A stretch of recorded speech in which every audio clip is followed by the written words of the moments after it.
ఏ కర్ణ ఏంటి చెత్త ఇల్లు అనుకున్నావా ఏమనుకున్నావా చూడు. వస్తున్నాను అత్తయ్య.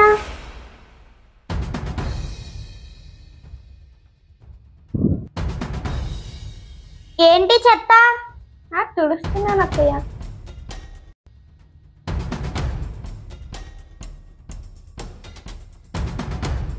అయ్య బాబోయ్, దీనికి అస్సలు చెప్పలేను. బట్టలు ఎక్కడ పడితే అప్పుడు వదిలేసింది. ఏ కర్ణ ఇట్రా. అత్తయ్య ఏంటి బట్టలు? మడతెడదామని అక్కడ వేసాను అత్తయ్య. ఎన్నిసార్లు చెప్పాలి నీకు ఇల్లు శుభ్రం ఉండాలని? అలాగే అత్తయ్య, బయట ఎక్కువ పనులు ఉండడం వల్ల మడత పెట్టలేకపోయాను. సరే కానీ కానీ. అలాగే అత్తయ్య. పక్క కూడా శుభ్రం చేయి, అది కూడా చెప్పాలా నీకు? అలాగే అత్తయ్య. ఉపవాస ప్రార్థనకు టైం అయింది, టిఫిన్ త్వరగా తీసుకురా. అలాగే అత్తయ్య.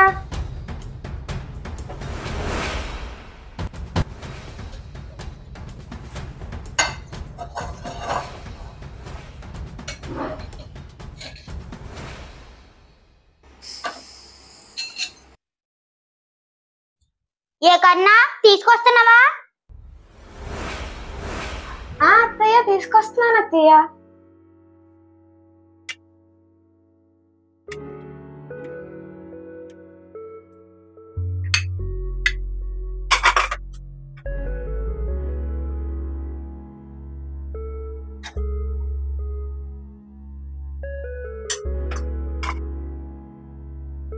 ఇదిగోండి అత్తయ్య. నాకు నీళ్ళు ఇచ్చి ఒక 1 లీటర్ పాలు కాయ్. అలాగే అత్తయ్య.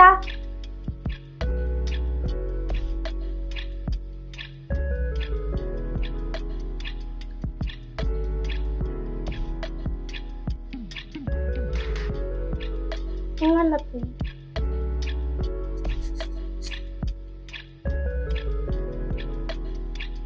పాలు ఇవ్వండి అత్తయ్య.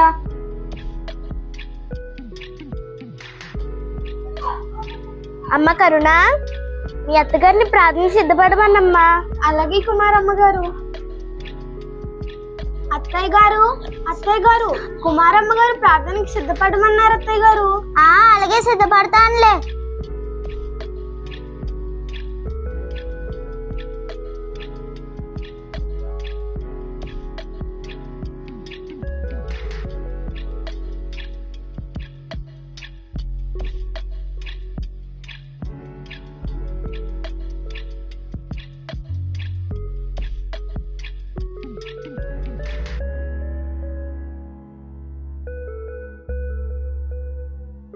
వెళ్ళేది ఉపవాస ప్రార్థనకి, ఏదో పెళ్లికి వెళ్తున్నట్టు రెడీ అయింది మా అత్తగారు.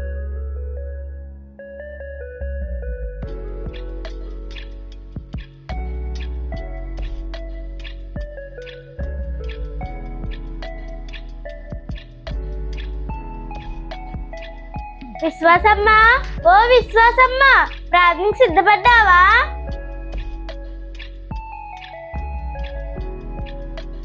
సిద్ధపడ్డాను కుమారమ్మ, రా కూర్చో, వెళ్దాం. వస్తున్నానమ్మా. కూర్చో అమ్మా.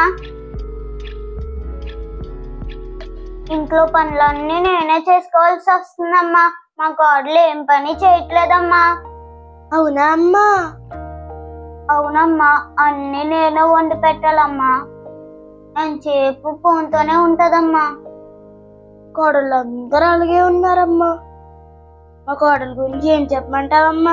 బాగోపోతే కనీసం పలకరించడమ్మా. ఉదయం నుంచి ఆకు పనేనమ్మా. ఈ రోజు ఉపవాసం, కనీసం మంచినీళ్ళు కూడా ముట్టుకోలేదమ్మా. మన ప్రార్థనేనమ్మా సంఘమంతటిని కాపాడుతుంది. అవునమ్మా, మనం లేకపోతే సంఘం ఏమైపోయిందో ఏంటో. సంఘం గురించి ఎంత ప్రార్థన చేస్తున్నానో. అమ్మా కర్ణ. అత్తయ్య ఇట్రా అమ్మా. వస్తున్నాను అత్తయ్య. మా అత్తగారు ఇంత ప్రేమగా పిలుస్తున్నారంటే ఇంటికి ఎవరో వచ్చుంటారు.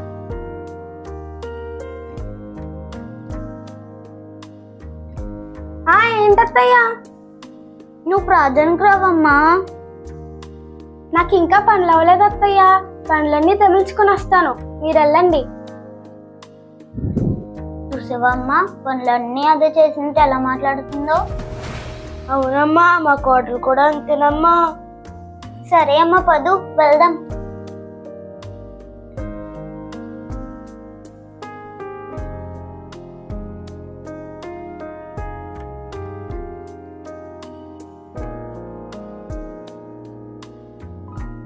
అబ్బా, ఏమైందమ్మా? చాలా నొప్పి వస్తుందమ్మా. నేను ఇంటికి వెళ్తానమ్మా, నువ్వు వెళ్ళమ్మా.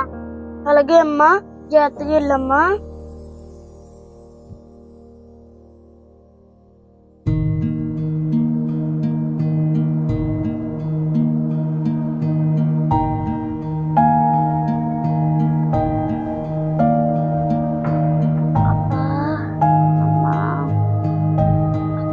ఏంటత్తయ్య వచ్చేసారు?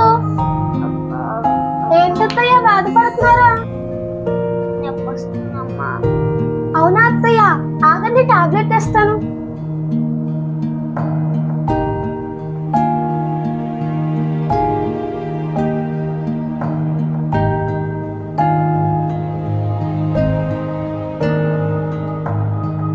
రండి అత్తయ్య, పడుకుందరు కానీ రండి.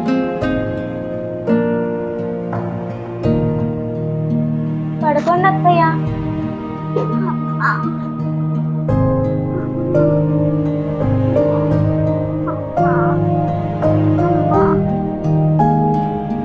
కొంచెం పడుకోండి అత్తయ్య, తగ్గిపోతుంది.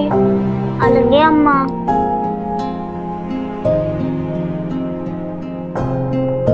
అత్తయ్య తగ్గిందా అత్తయ్య? అమ్మ తగ్గిందమ్మా.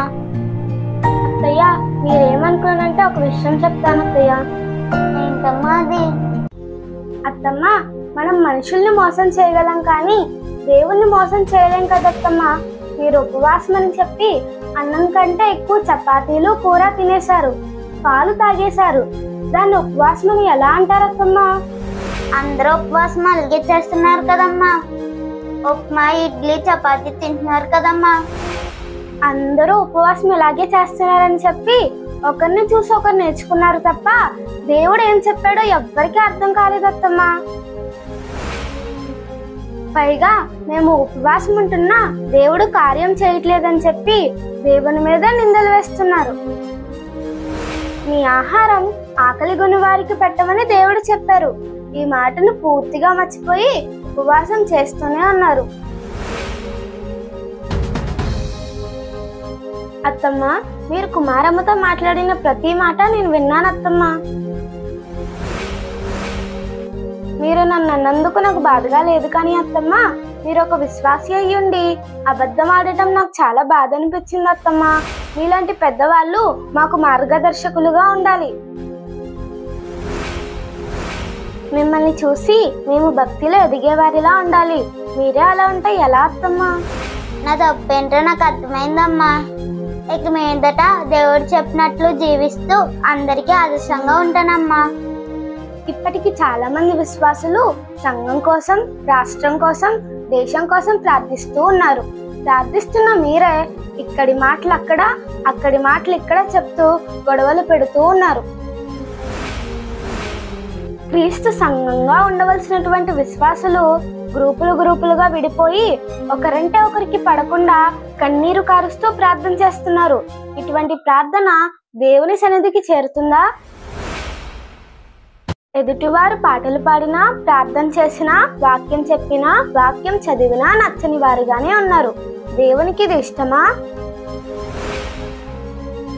ఎవరిని కించపరచాలని కాదు, అందరూ దేవుని ప్రేమ కలిగి, అందరూ ఐక్యత కలిగి సత్య మార్గంలో నడవాలని దేవుణ్ణి మనస్ఫూర్తిగా కోరుకుంటున్నాను.